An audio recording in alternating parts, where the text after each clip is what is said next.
নতুন বছরে প্রথম বিয়ে, তাও আবার মুনলাইটকে সঙ্গে নিয়ে। তাই শীতের আমেজকে সঙ্গী করে পৌঁছে গেলাম সাগর সুমনার গ্র্যান্ড ওয়েডিং সেরেমনিতে। শীতের ঠান্ডা ঠান্ডা হাওয়া আর তার সঙ্গে দারুণ ডেকোরেশন আর আলোয় চারদিকটা যেন রঙে রঙে একেবারে ভরে উঠেছে। আরে দেখো দেখো, ওদিকে আবার মাটির ভাঁড়ে চায়ের আয়োজন রয়েছে। হুম, শুধু চা নয়, আমার ফেভারিট কফিও রয়েছে, আর তার সাথে রয়েছে দারুণ দারুণ সব স্টার্টার।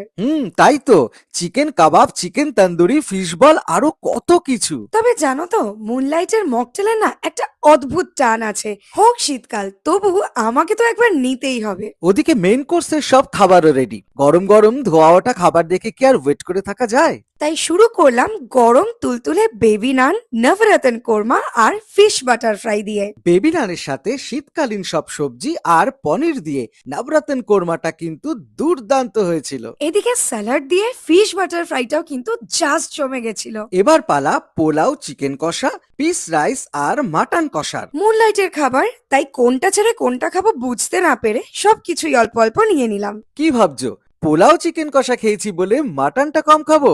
আজ্ঞে না মশাই। আরে এবার আমি বলি, গরম গরম দারুণ টেস্টি মাটন কষা, তার সঙ্গে পিস রাইস, কম্বোটা কিন্তু অসাধারণ। এবার তাহলে শেষ পাতে আসি, চাটনি পাঁপড়ের সাথে রাবড়ি, জিলিপি, হট গোলাপ জামুন আর সন্দেশ। প্লিজ কেউ জাজ করতে বসো না, মিষ্টি কিন্তু আমি সব সময় খাই না, কিন্তু মুনলাইটের বাছাই করা মিষ্টি হলে সেটা আমি বাদও দেই না। শীতকালে আইসক্রিমে যদি আমের স্বাদ পাওয়া যায়, সেটা কি আর ছেড়ে দেওয়া যায়? ওহো, সবশেষে আমরা বেনারসি পানটা মুখে পুরি, তোমরা ততক্ষণে মুনলাইটের নাম্বারটা সেভ করে নাও তোমাদের স্পেশাল ডে এর জন্য।